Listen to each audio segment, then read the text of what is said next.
계속 이재명 대표를 괴롭히고 있는 대장동 개발 특혜 의혹. 그런데 대장동 의혹의 최초 언론 제보자가 누구인지 드러났습니다. 해당 알아보기 전 구독과 좋아요 부탁드립니다. 이낙연 전 민주당 대표의 최측근인 남평욱. 그는 문화일보의 대장동 개발 특혜 의혹을 최초로 제보한 사람이 본인임을 밝혔습니다.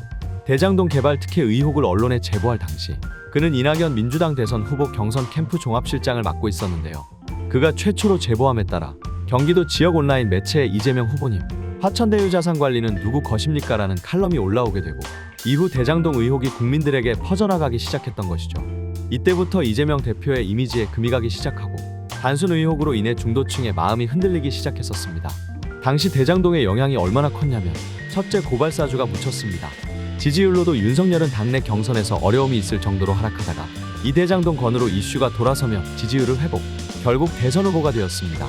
둘째 이재명 대표의 이미지가 악화되었습니다. 대장동 수사에서 핵심은 돈을 받은 자들입니다. 그런데 검경이 합동해서 인허가 쪽만 파고 검찰 카르텔은 치지 않고 이상한 수사를 하다 보니까 결국 이재명 대표의 유능하고 일 잘한다는 이미지가 망가지면서 중도층이 정권 심판에 상당히 쏠릴 정도로 타격을 주었습니다. 이낙연 측이 이 부분에 대해서 지지층에 사과를 한 적이 있습니까? 정말 후한무치한 상황인데 역대 대통령 선거 사상 최소 득표율 격차인 0.73%로 차이로 패배한 것을 보면 정말 대장동으로 대선이 넘어간 것이 아닌가 판단되는데, 이어서 이낙연의 최측근인 남평원은 문화일보와의 단독 인터뷰를 통해서 대장동 개발 특혜 의혹의 최초 언론 제보자는 나라며 민주당 지지자들이 이낙연이 이재명 사법 리스크를 만든 원흉이라며 분노하는 목소리를 내는 것을 보며 남평원은 인터뷰를 통해 도덕적으로 정당하지 못하다고 의심할 수 있는 부분을 제보한 것을 놓고 이 전 대표 때문에 재판받게 됐다고 주장하는 건 적반하장이라고 말했습니다. 그러면서 전 대표가 사법 리스크를 만들었다는 식으로 현실을 덮는 모습들이 내년 총선까지 이어져선 안 된다고 발언했습니다. 이러한 모습을 보면서 정말 분노하지 않을 수 없는 상황입니다. 끝까지 뻔뻔한 모습이라고 생각되는데, 이러한 대한민국의 현실을 보고 유시민 작가분께서 정말 공감 가는 분노의 목소리를 내고는 했는데요. 해당 내용 함께 살펴보시죠.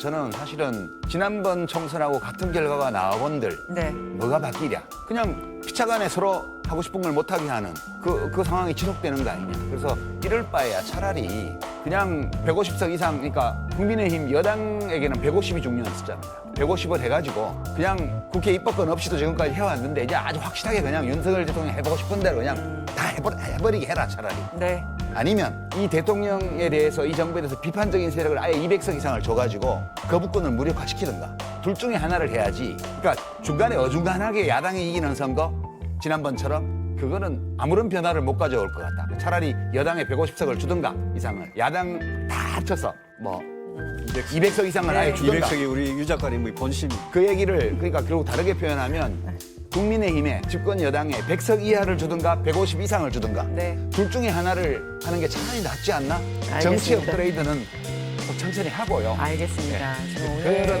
여북 답답하면 제가 이런 막말에 가까운 얘기를 하겠습니다. 알겠습니다.